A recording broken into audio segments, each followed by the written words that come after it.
So, hello, welcome to our first episode of Beam There, Done That. It's a podcast all about developers working with the Beam, experts we're going to bring on to talk about things they've done with the Beam and share with everybody. And in our first episode, we have Francesco Cesarini, who is the founder at Erlang Solutions. Hi, I'm Francesco, founder and technical director at Erlang Solutions, O'Reilly Ofer. I worked on the first release of OTP back in the days, and have witnessed kind of a programming language become an ecosystem of languages plural. Yeah. And Francesco has happily brought on a guest, Andrea. I'm Andrea. I'm in the Elixir core team. I've been for around 10 years now. And I've done a lot of work with Elixir, a lot of work in the Elixir community and in the open source community specifically. And I've been working with Elixir for a long time. And now I'm a platform engineer at a company called Knock, where we use Elixir for delivering notifications and notification workflows, things like that. I was trying to think when I first met Andrea, the irony of it, we live about an hour from each other, but we never meet here in Italy. I think it was in Stockholm when you came and gave an update from the Elixir core team. I think that was the first time we met. It's very possible. Yep. Yeah. And then next time around, I don't think we'll be meeting here, but we'll actually be meeting at Kobe in Vancouver. So it's we've met in Mexico. We think we've met in Medellin. We've met in in Mexico City, in Medellin. In Copenhagen. Yes, I think. Yes, I think we might have met once in Italy. I think so. Yes. Yeah. Many more times abroad. Yes. Yeah, we've all met, I think, at Codebeam in general. I think, Francesco, that was the first time I ever met you for sure in person, right? We chatted a lot. Yes, that remotely. Is correct. Yeah, that was the first time we met, yeah. I think, was it in San Francisco? No, in Berlin, 2023. In Berlin. It was in Berlin in 2023, yes. That's right, yeah. Coincidentally, it's also the first time I met Andrea. Hong Kong, yeah. Yeah, and I met Andrea the first time also. So it's kind of weird that we all met, at least for me, at the same time. Same Codebeam. Yeah, I was just reviewing on the video I did for kind of help promote Codebeam in my time there. But we got to get down to brass tacks over here, right? I think it's good to kind of get into our main topic. Francesco, you wanted to get into about concurrency, I believe, right? Well, I'm passionate about concurrency. I mean, I think it's one of the building blocks when writing systems on the Beam, even though I think, if you look at some of the more recent, I think there are over 35 languages on the Beam today, but, concurrency was much more evident, back in the days. Today it's much more hidden in frameworks, but, concurrency still remains, the building blocks on which, you write your system. You might be aware of it, you might not, and I mean, do you guys know how concurrency became part of Erlang initially and then the Beam? Wow, I heard stories. Yeah, there's a lot of stories. I just remember the big thing was that there was a lot of ideas and it was all kind of shared in the end with what Actor model came out with, although they never called it an Actor model. It just kind of like came to that conclusion.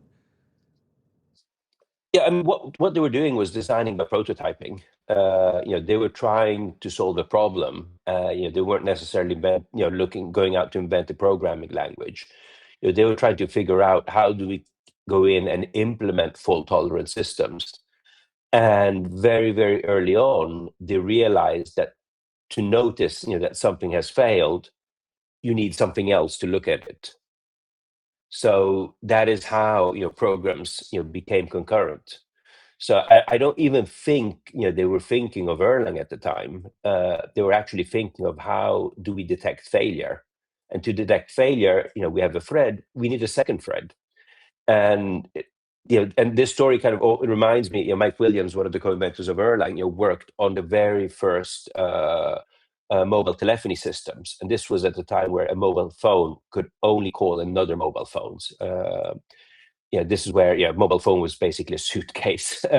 You'd carry out a whole huge suitcase with you, and these systems, they were running on on probably on HP workstations, on old Unix workstations, and they had a human being look at the screen, and as soon as all the text kind of scrolling, scrolling through, they knew the system had crashed, and they had to quickly go in and restart it. So it was an early form of a supervisor, but in the shape of a human. And I think they realized that early on that, okay, we can automate the job the human does, by having a second process monitoring the first. And that's when they realized, they needed a concurrency model in whatever language they chose, they chose to use, to implement the future generation of telecom switches. And the choice in the end was, to go in and invent their own.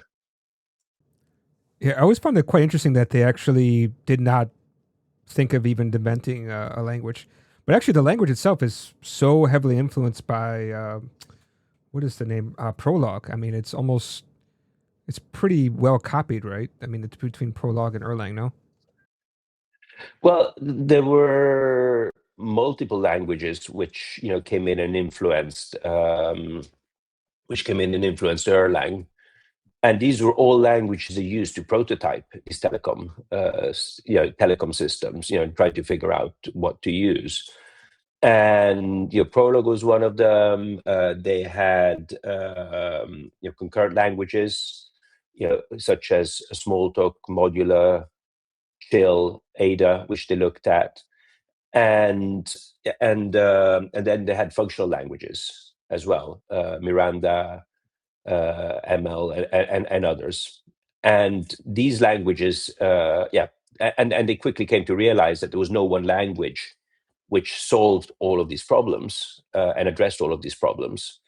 But each of these languages had really interesting features, and that's why they picked all of these good features and then put them in a new programming language.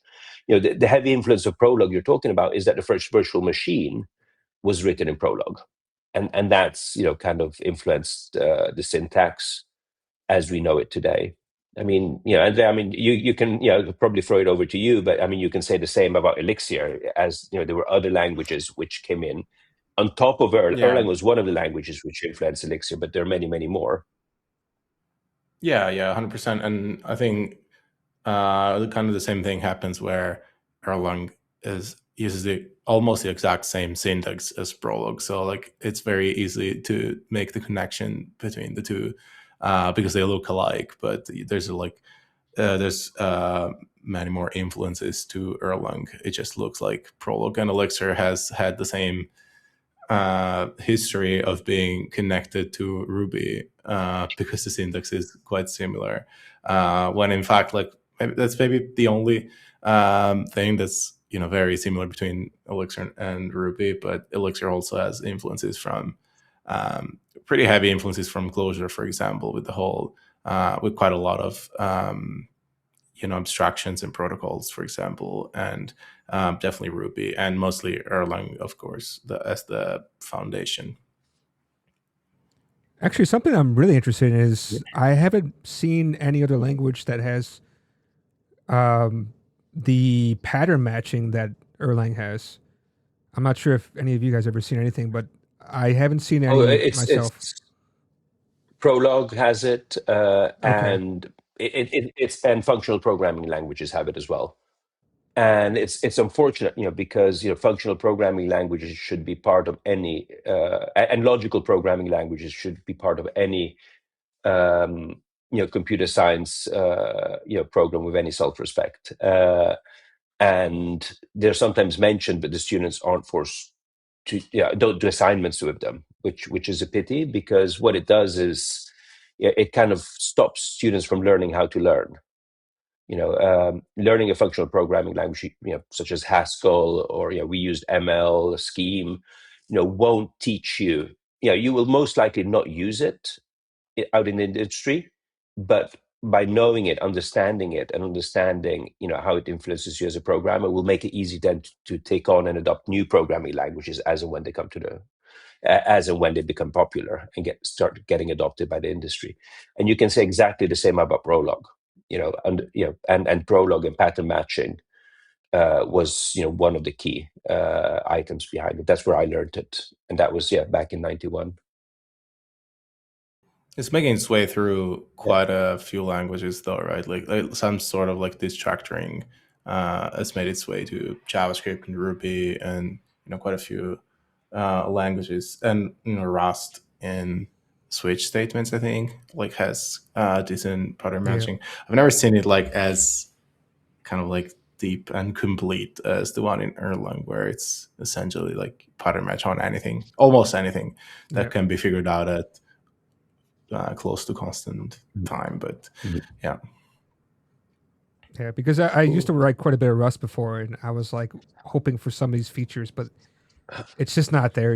The case statement is there, but it's just not as nice. That's why I was kind of curious if anything else. But it came from Prolog. Again, the Prolog Erlang connection is just like, are they so close that you could just like copy paste one to the other and you can run it, or no. No, I mean, Prolog, the main key concept in Prolog is backtracking. So you go in, you provide a pattern, it gives you, it's a declarative language. So I think that's where they're close, but it will go in and, you describe the problem, and then it gives you a solution. And if you don't like the solution, it will give you a new solution. So, and it does it through backtracking internally. So, no, you can't really copy and paste, even though, superficially, I would say, the influence is as much is similar to on Erlang as Ruby has had on Elixir. You get this, you get lulled into this kind of false sense of familiarity. Oh, this looks familiar, and then you realize that the way you need to think and reason is completely different. That's exactly what I wanted to throw trying to say earlier. Yeah, I wanted to throw and ask Andrea. Thinking concurrently. What does thinking concurrently mean to an Elixir developer? I think in Elixir is abstracted more. I feel like we've touched on this already, but there's quite a few things that abstract concurrency away in Elixir, even though you're using it whenever you're using Phoenix or LiveView, or any of the tools really, or Livebook, like any of the tools that are so pervasive in the Elixir ecosystem are mostly abstractions on top of OTP constructs like gen servers, and you don't really, like, Elixir developers don't often work directly with those, but it's still the foundation of the language, I think, and it's what enables these things to work the way they do also, right? But not working with them, does that mean people don't understand the why things are done in a particular way and just accept, okay, this is how we need to do it, and get on with it? I think that's definitely how do you say, like, it's definitely something that happens when you're starting with Elixir, because like you don't really get thrown in the deep end, having to learn about all these sort of like foundational components of OTP and all these process semantics and the linking and monitoring and all things that you don't really. I think you do maybe get exposed to message passing a little bit more because of especially with Phoenix and LiveView, where there's some amount of that going on, but you don't really get exposed to monitoring and linking and complex supervision trees right out of the gate, which I don't think is necessarily a bad thing per se, but but it does happen pretty often that people, or at least in my experience teaching people that are coming into Elixir, it happens quite often that they've been using Elixir for a while, have been productive with it, but they don't have yet encountered the depth of OTP and the semantics of all these foundational constructs like linking and monitoring and message passing, and for better or worse, right? But yeah. No, I think for better. It reduces, the learning curve isn't as steep as it would be, for example, with Erlang.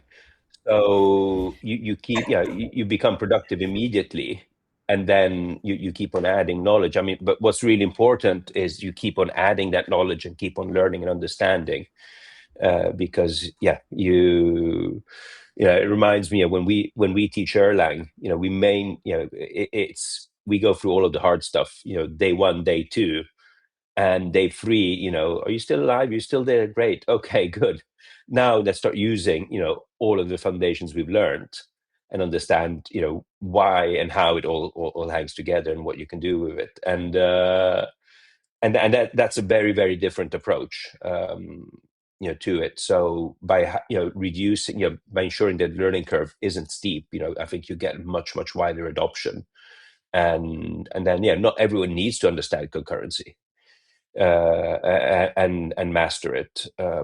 If you've got, using Phoenix, I mean, it's all hidden for, behind the scenes. And what you need to focus on is understanding Ecto, understanding how you connect endpoints, to Ecto queries, and doing so in an optimal way, which is a completely different skill from, being able to scale concurrently, because that's done for you automatically behind the scenes. Yeah. Yeah, there's a huge, I think, there's a huge amount of people that don't really need to, go into these depths, which is a good point. And the learning curve is less steep. And I do think that concurrency is something that everybody working with these tools benefits from understanding more, as sort of a separate thing from the depth of, or like the complexities of, monitors and linking and supervision trees and all these OTP and Erlang constructs, and like going deeper than that even. But all these OTP and Erlang constructs, they might be more advanced tools that you only reach, or like not advanced tools, but like more advanced knowledge that you only reach for when you're needing scale and stuff like that. But concurrency is everywhere, and like understanding how it works on a high level on the BIM is. I'm laughing here. So I'm laughing here, and not at what you're saying, but memories are coming back from the line stack, the Linux yours Erlang Amnesia stack we were using in the mid 2000s, where we had the fastest, most scalable, most reliable web frameworks. But what we didn't quite get was that you needed a computer science degree to figure out how they worked. And once you'd figured it out, well, you were handling a 10x amount of traffic compared to Apache web servers, for example. And you did so without any IO, and you did so by storing everything internally, in memory databases. So basically, in ETS tables, which is a Redis for the Beam. But to figure out and how to get it going would take you a day. And still today, to get yours or Cowboy running is, and figuring out how to serve multiple pages and multiple endpoints is not for the faint of heart. It takes a while, to get into it. But once you've done that, it's great. But again, this is all things Elixir hides, and one of the big strengths of it. Yeah, if we look at concurrency, and we're looking at lightweight concurrency, so we're looking at processes which don't share memory. Let me actually share a screen here. Actually, I was kind of curious about the OTP stuff, because I kind of feel like we have this progression of concurrency, right? Where in Erlang, I believe I always have this idea that people who start off doing Erlang, they kind of roll their own for a lot of things. And having this idea of OTP is kind of a little bit revolutionary in a sense, like that you have this set of stuff that you, instead of rolling your own supervisor, you actually have one that's already ready to go. And then the next iteration of that is like the Gen Server 2.0, you don't have so much boilerplate as what you used to have before with Erlang, right? They kind of inject some things already. And also you have task, supervisor, things like that kind of abstract things a little bit more. Correct. I mean, if you look at, OTP has evolved, at least in Erlang, a little bit, but not as much as, I would have liked it to have evolved. And this has to do with legacy. There are tens of millions of lines of code out there. So everything which gets released has to be backwards compatible. You cannot go in and break, a radio base station, the code on a radio base station, stopping the potential upgrade. I mean, that's Ericsson's, big dilemma and task. And refactoring that code, risking of adding more bugs into it. So everything has to be 100% backwards compatible, or phased out really, really slowly. And that's, in a way, stopped evolution. So I recall, I was, I spent, 2 to 3 hours with Jose on a call, explaining all my pet peeves around OTP and what we should have gone in and, done differently, or what he should be doing to evolve everything to the next level. And indeed, we looked at, one of the items I suggested ended up becoming tasks. Looking at lambdas, basically before lambdas were cool. We were looking at agents. Again, long-lived stateful, stateful processes, where you don't necessarily need to keep a process alive all the time. You can go in, terminate it, and then you respawn it, retaining the state when you have it. Looking at event handlers are really outdated, and they were built when you could have a maximum of 30,000 processes. So you really didn't have an issue with queues being flooded. Looking at it today, you can have tens of millions of processes concurrently running in your system, which are usually very, very short-lived. And as your concurrency model has become much more powerful, how you program and how you use concurrency has also changed. So back in the days, you might have had a process for every, think of a instant messaging solution. You might have had a process for each session when a user was logged on, and then you terminated that process when they logged off, and now instead you'd have a process every time this user sends a message, receives a message, and you store the state in an in-memory database and table, which you then hash across multiple machines. So this brings me back to kind of the foundation. What does concurrency bring to the table? And why is Elixir is popular? Why has Erlang actually survived? I think 25 years, 25, 30, but I'd say 30 years now. It's because of its concurrency model and ideas behind its concurrency model, as very few virtual machines out there which are available as open source are highly optimized for concurrency, and such as the Beam. And this goes back to the whole idea of immutability. So processes which do not share state, which do not have any shared memory. So that means that a process is only able to change its own memory. Other processes can't go in and access another process's memory and change it. So this gives us the concept of immutability. So as soon as you've got processes which don't share memory, by default, you've got distribution, because you're not physically bound to a single virtual machine. You can run things on multiple virtual machines, because each process will have a copy of its data. And that gives us distribution. As soon as you've got distribution, that means you can run 2 virtual machines on 2 separate computers that don't need to be on the same computer. And that distribution automatically then results in scalability, because we can actually go in and start processes elsewhere, start processes on remote machines. And it gives us reliability, because on 2 separate machines, you can store the copy of the data on them. So you can actually have the same copy. So in case you lose a Docker container, you lose your instance on AWS, or you even lose a whole AWS zone, or you start diverting traffic to a machine in another zone, or even with another cloud provider, and that gives you reliability. These things, you need to think about them from the start when you start developing your system, but they come naturally in Erlang because of the fact that you don't have shared memory.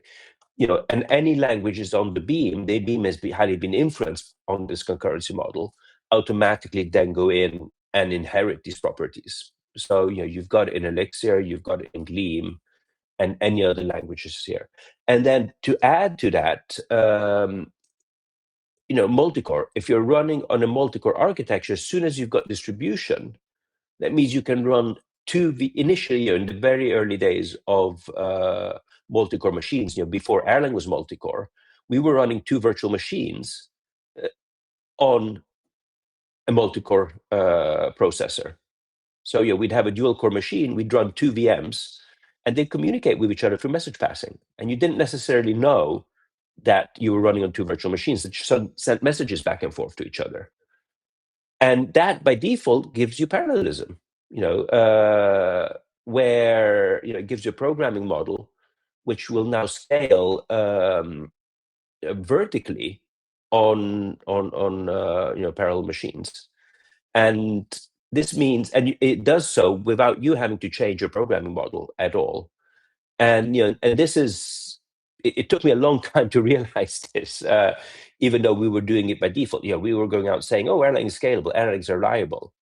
We were not quite understanding why it was scalable, why it was reliable, compared to other programming languages. And this is the reason behind it. It's the concurrency together with the distribution which gives us all of these features.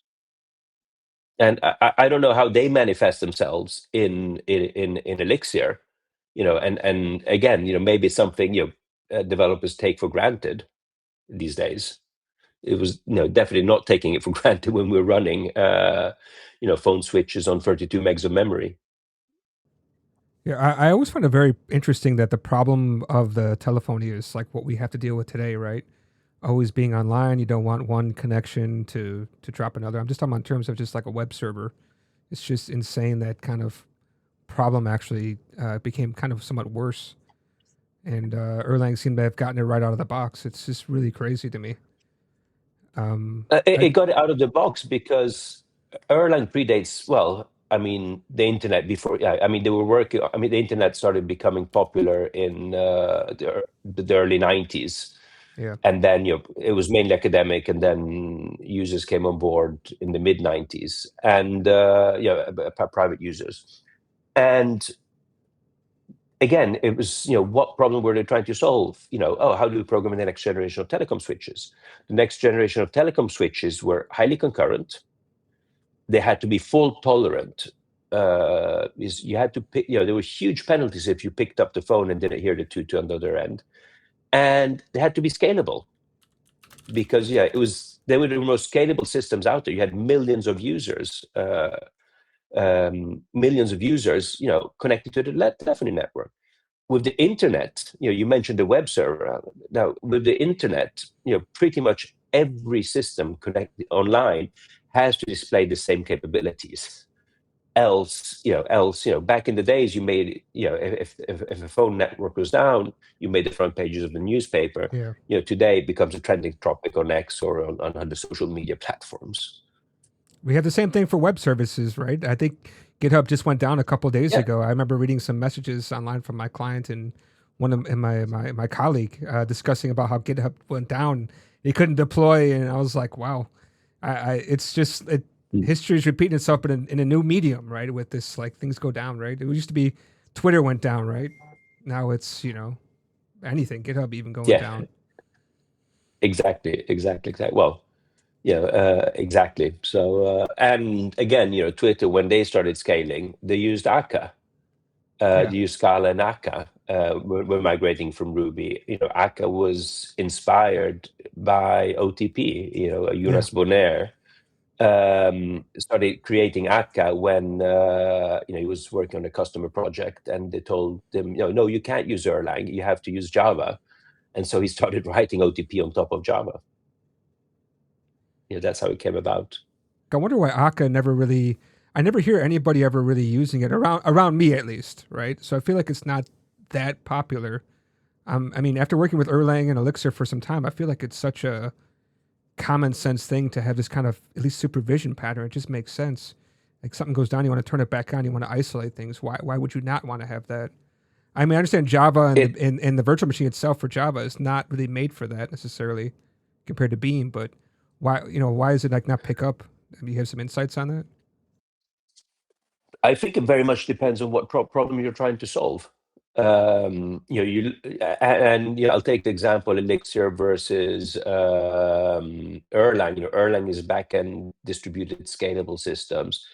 Elixir is more front-end UI, UX, mobile apps, and even though it's taking over a lot of what Erlang used to do as well, but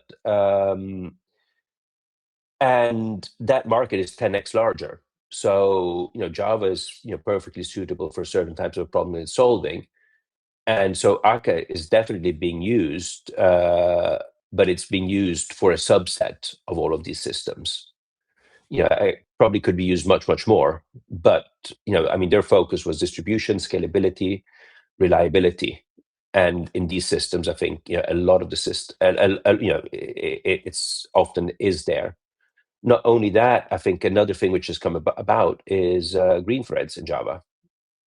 So they used to be there, back in the early days. So lightweight processes, just like you have on the Beam in Erlang and Elixir, they were part of Java.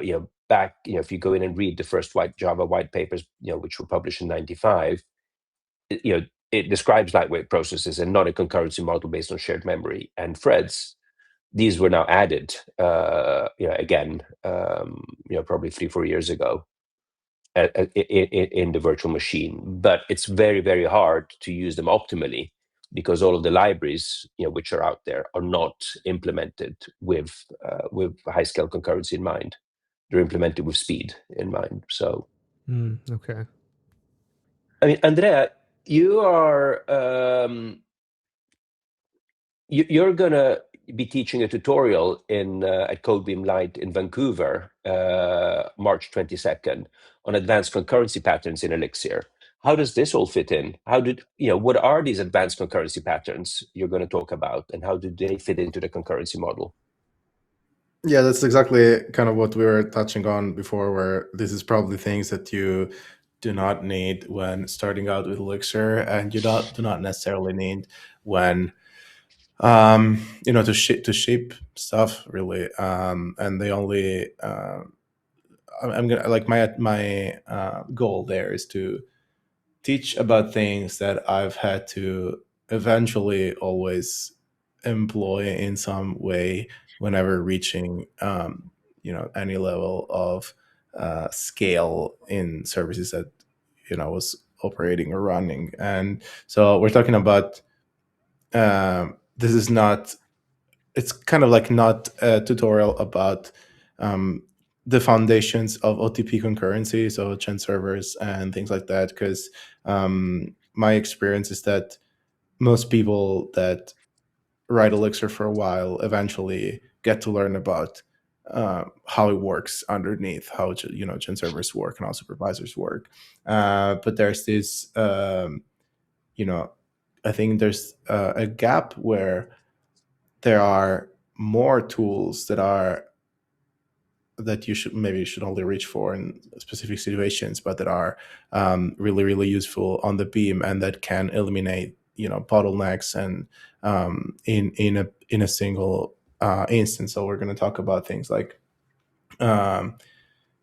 partition supervisor, for example, or using persistent term and using counters and atomics for these patterns of rate limiting. I really like the counters and atomics example because it's sort of exactly one of the things that very often ends up making a system scale better. And the canonical example is the way you implement rate limiting if you're starting with Elixir is likely reaching out for an agent or a gen server that holds some sort of state where you can tell it to, like, it keeps account of whatever you're rate limiting, and it does math on that and whatever, and tells you whether you're limited or not. And that patterns really quickly becomes a bottleneck if your system is sustaining any amount of scale. And so you reach for, and the evolution there is maybe reaching for something like a partition supervisor, which is something that I also talk about in this training, which is a way to shard, essentially, to shard these state bearing agents or gen servers that do the rate limiting. And then when that doesn't scale anymore, you reach for tools like counters and atomics, which are this kind of like less known, I think, OTP. They're not really concurrency primitives, but they are tools that allow concurrent systems and concurrent processes to access this very fast shared safe data structures for doing things. I mean, kind of exactly like counting things and or storing things in the case of persistent term. And we're going to talk about ETS as well as one of the these tools for scaling concurrent systems by having this shared memory abstractions. And we're also going to talk a little bit about worker pools and like all the things that like different ways you can build those. So it's very geared, I think, towards understanding how these systems it's all fine and dandy when you have a Phoenix application and the request is just rendering some content, and you're probably not going to have concurrent bottlenecks there. But rarely have I seen systems that are just that, right? And sometimes it's systems where you have to send flush data to a Kinesis stream asynchronously because it's in the path of a web request, and you want to get it done, but you want to get it done in a scalable way. So where are you going to put this stuff? You're going to have a pool of processes that are going to hold that state in maybe ATS, and then you're going to flush it at some point. How do you keep that state safe? So it's geared towards very practical use cases that don't really get you're not really necessarily learning about by just learning the basics of the OTP concurrency. I love it. I one of the questions I ask, right, when I interview developers, this is irrespective of what language they use, is have you ever optimized a system? Looking for bottlenecks. What did you have to do? And Erlang developers, oh yes, we'll go in and we'll find a process, and then using Observer, we figure out which process has the longest message queues, and we go in and we optimize it. We move things from the server to the client, etc., etc., etc. You ask the same question to an Elixir developer. Oh yes, yeah, we've optimized systems. We go in and optimize the ecto queries because that becomes the de facto bottleneck. All of the bottlenecks on a concurrency level have all been removed because, again, there's no data which needs to be shared. There's no central, gen server which acts as the bottleneck. The real bottlenecks all get pushed down to the database level, and so the optimizations are there on the ecto query. And this is a pattern I've been noticing, for the last at least 10 years or so. And then you start asking, oh, but have you ever noticed long message queues? Nope. And you don't. It's exactly that. You don't have them in Phoenix. You don't need to worry about them. That's all being taken care of for you. Yeah. So exactly. Like that's exactly my point. Like you usually don't get to meet these kind of problems when you're just doing very kind of canonical web app database access cached type of stuff. But whenever you work like at every maybe it's like a kind of survivorship bias of places that I've worked at where I was in the role of having to do stuff like this. Go ahead, Francesco. Yeah, no. I mean, I wanted to ask, how have you seen Elixir evolve design patterns? So these concurrency design patterns into something which fits much better in how you use Elixir. Because obviously, the approaches when developing in Erlang are very different to the approaches you use when developing in Elixir. And there is an overlap, but the Erlang side, we always went top down. So bottom up. We started by solving all of the individual hard problems first, and then we glued everything together, and got something working end to end. Integrating something towards the very end of the project. Elixir is usually the opposite. You usually take a top down approach because again, you go down the Phoenix route. You need this visualization. You need something working end to end, and then you continue developing that way. And has the different approaches to the types of problems, but also to how you use Elixir. How has that evolved? The design patterns which you use.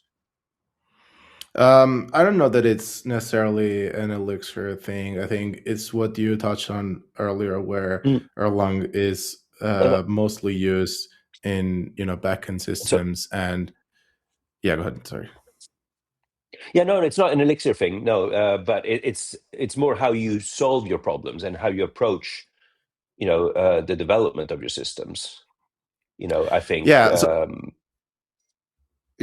what I was trying to get at is, I think it depends a lot on the type of system, and Erlang definitely has a how do you say, preference for complex backend systems. You won't really, at least in my experience, you won't really find someone using Erlang for web apps, like simple sort of CRUD things or whatever, like things that you might find people doing with Elixir. And so you have this skew towards this complex backend systems, and so the approach for those makes sense. And I think in Elixir has, as we touched on earlier, it has quite a broad set of use cases, including things like nerves and things like web development with Phoenix, and now NX, and like there's a million things going on. And in the case of web development, yes, like I think it's very common and very canonical to start quite more top down. But I've worked on quite a few exclusively backend Elixir systems where the approach has been sort of similar, building components and then putting those together, not just the Elixir level, maybe just at the system level as well. But so I think that kind of like lines up with my experience. But in the web space, where Elixir, I think, has historically been more present than it is now. Like nowadays, Elixir, I think, has made its way to kind of quite a few spaces, including backend only systems that we've seen built with Elixir, which is great, I think. And Nerves especially has gained a lot of traction. But absolutely, we've really seen the adoption. Yeah, the time is right. When we started off with Erlang Embedded, it was way ahead of its time, and we only were able to get hobbyists on board using it. Now you really have industrial adoption of Nerves at scale, which 100%. Is fantastic to see. Yeah, 100%. I think like Erlang just like got all the abstractions absolutely right, and syntax is a preference, so I don't really care. I think it just got there too exactly, where it was, like not easy to use, essentially. I think exactly. But the abstractions are the same that we use today. Like we're using like Elixir is Erlang. Like there's no point. Just like there's no difference, right? Like it's just running Erlang. Like all the abstractions are the same. Everything's the same. Plus some. You're allowed to say that. I'm not, but yes, it's. Yeah, no, I mean, like I said, it is in the best. Like the foundation is Erlang. If you take away Erlang, Elixir, there's not much there. I think at this point, like they are complementary, meaning that like obviously Elixir couldn't exist without Erlang. But at this point, No, like I think Elixir has done, like it's good to brought the everything to the community. next level. It's a Yeah, really yeah, amazing like symbiosis that it's brought everything over to the next level. And I'm really excited to see how Gleam is now going to start influencing both Erlang and Elixir, yeah, and how that's going to help us, bring everything over as well, because that's a modern take as well on and a 100%. different approach. Yeah. So Well, it's totally Completely different focus approach. too. What was I say? Sorry, but I was just thinking because I saw today, it was recently announced that the Rust experiment is now, finalized and complete for the Linux kernel, right? Where Rust is kind of the step above. It's leaning on the shoulders of C, and I feel Elixir is the same thing. It's like, okay, we're leaning on the shoulders of Erlang. Erlang did all the heavy work, and then now Elixir can come in and say, okay, how can we take all this great work that Erlang kind of pioneered and make it digestible by people who, don't want to or cannot dig into all this kind of stuff, because Elixir's always been looking at like, Yep. because I remember particularly they went ahead and I think they redid the docs quite a few times just in terms of like, how do we onboard people into Elixir, right? They have like, how do you use an agent, how to use a gen server, all this kind of stuff. Yeah. And we didn't have that bandwidth. Yeah. I was just going to say, with a caveat that the Elixir and Erlang symbiosis is much more present than the Rust C one. Like Rust does build on the shoulders of C, but it's essentially a sibling to C, right? Where it does like lean on what C has been, and it can you use C libraries and stuff like that, but they're all compiling to a machine code, right? And that's not the case for Elixir, where like Elixir just runs on the Erlang VM, like it runs on the beam. So like if you take away the beam, Elixir doesn't compile to anything, right? Like it's just like it needs Erlang to actually run. So I think the symbiosis is much more. And so like, for example, and case in point, like every time a new Erlang version comes out, Elixir gets better for sometimes for free, sometimes by just like being able to use new APIs, sometimes just because like something in the Beam internals gets optimized, and we reap that benefit without as by running on the Beam, right? So I think it's like a very like symbiotic relationship. I think the only like the ones that are the most comparable are maybe like Clojure and the JVM, right? I asked Richiki, what problem were you trying to solve when you invented Clojure? And the answer was, I was trying to build something which would really allow us to leverage the power of the JVM. That was his answer, which was just like, oh wow, yes. I did want to start to transition us towards cycling up this podcast, because we got to be careful of time. Is there any parting thoughts about concurrency and we want to I wanted to share a link, if I'm allowed to, and it is it is a link to an interview I did with Tony Hoare. He's the creator of HoreLogic, Quicksort, but he also worked on something called CSP, which was an early, which was a concurrency model. I also managed to get Joe Armstrong in the room, and Carl Hewitt. Carl Hewitt invented, when he was at MIT, the actor model. And so these are the three luminaries of concurrency and concurrent programming. They're the ones who set the foundation to concurrency, lightweight concurrency, the way we know it today. And it was a panel discussion, but I started off by asking them, what problem were you trying to solve? Joe Armstrong, we're trying to figure out how to implement fault tolerance systems. Okay. Carl Hewitt, what problem were you trying to solve? We're trying to figure out how to program distributed systems. Okay. And Tony, what were you? We're trying to figure out how to program transputers. So today's parallel systems. These are three people who, independently of each other, came up with very similar solutions. On the surface, think, on the surface, what might be, trying to solve, very different problems. But in fact, they were all, trying to solve, the same problem, which goes back to concurrency. Concurrency gives us distribution. Distribution will get scalability, reliability, and parallelism. So I'm posting the interview and the panel, which we had with them as a link. I think it was a really, really amazing, opportunity, to get them all in the same room.